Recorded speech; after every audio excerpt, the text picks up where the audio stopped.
Well, I think we need the right balance. As the president said before, we do not have in Europe only a responsibility to feed the Europeans. And this is not possible only with short food chains.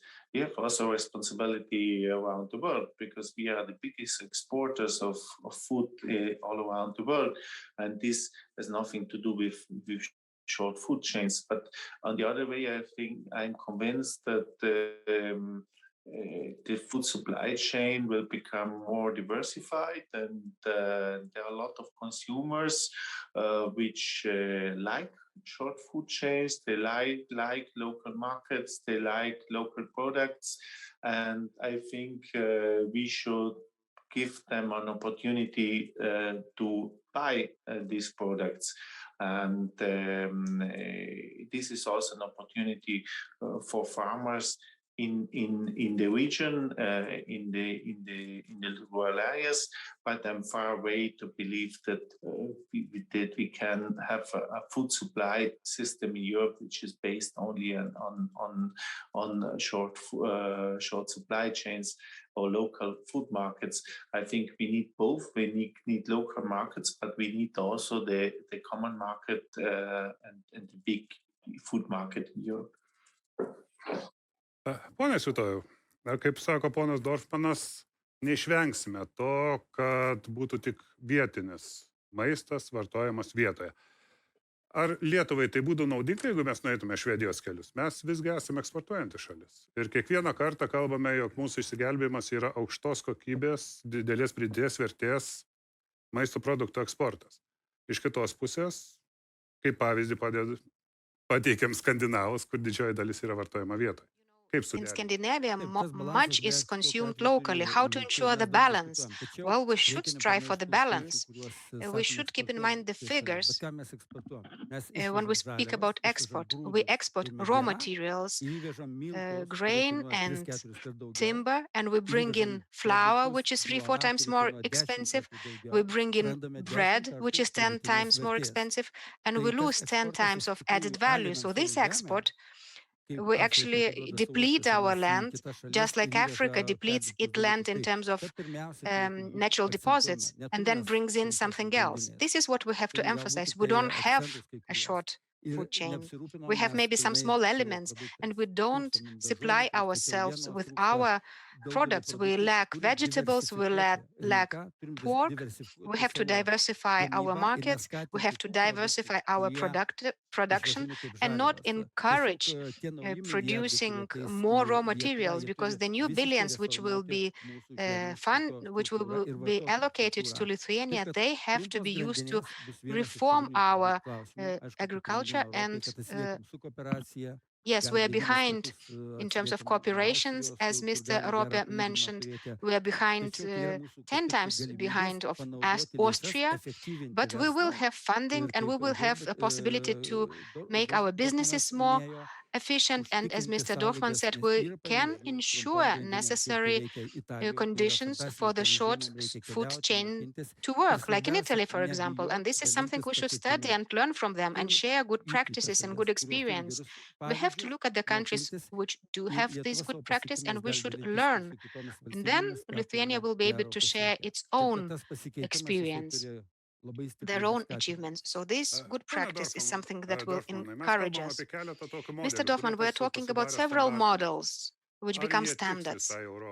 Will a few models be suitable for the entire Europe with all its diversity?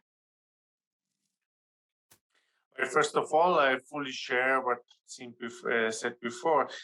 Clearly, it is positive, and I think the new common agricultural policy, especially the second pillar of the common agricultural policy, gives to the member state, Lithuania, in your case, the possibility to invest in processing food, in producing more food, and not producing only big commodities. On the other way around, we have a big advantage in Europe that we have very different climate situations, and producing wheat in Lithuania, most probably, and cereals is Lithuania has a perfect climate, but to produce wine is better in Italy. So we have a trade inside Europe also from this perspective.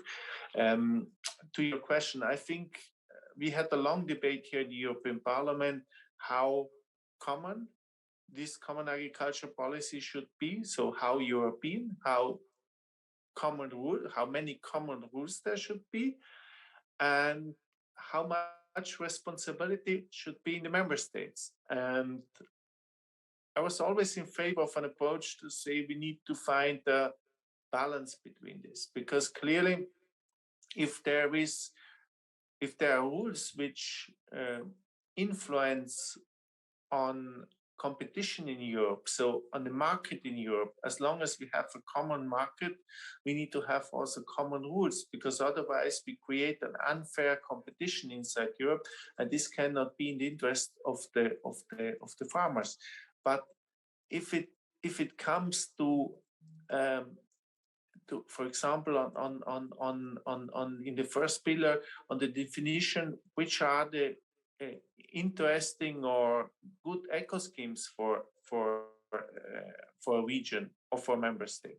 I think the demands and the necessities in Lithuania are completely different from my region. I'm living in the middle of the Alps, so the environmental challenges are completely different compared with you. So why should we not give to the member states the possibility to decide by themselves? As you said before, if you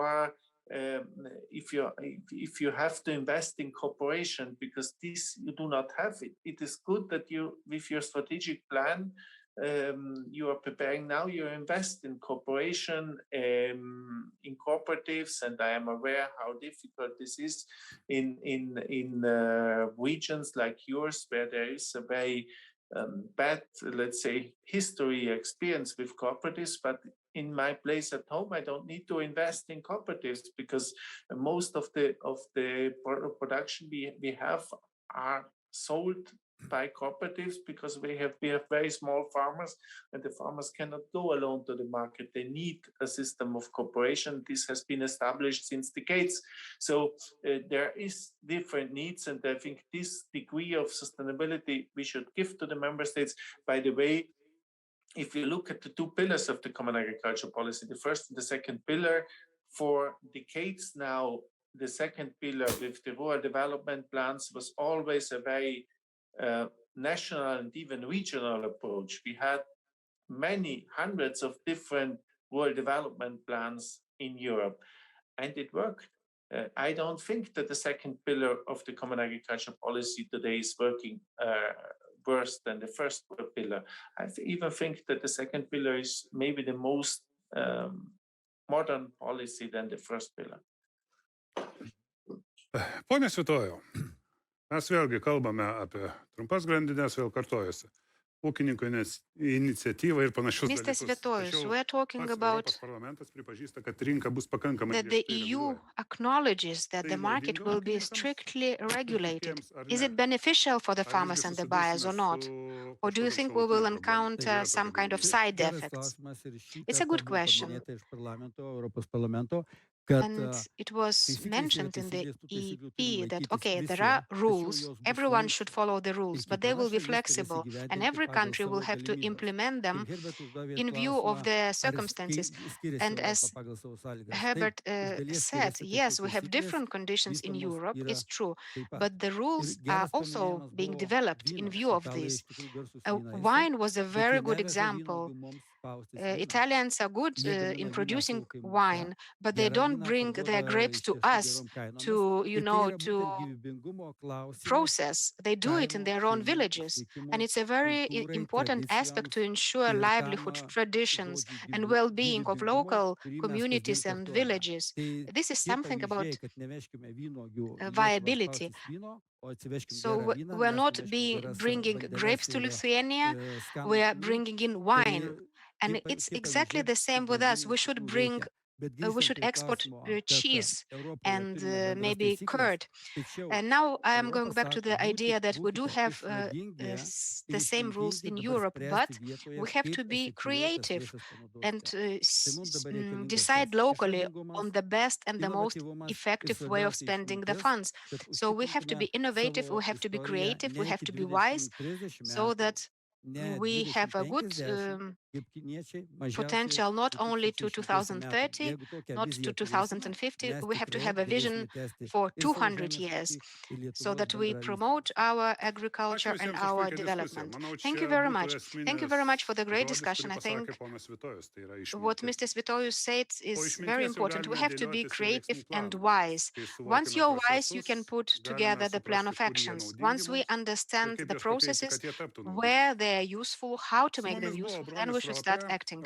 We had Mr. Bronius Ropė, member of the European Council, Viktoras Pranckietis, chairman of the Rural Affairs Committee of the Parliament of the Republic of Lithuania, Herbert Dorfmann, member of the European Parliament, and Arūnas Svitojus, chairman of the Chamber of Agriculture of Association of Republic of Lithuania, and me, the editor of Lithuanian Agro. Please stay tuned.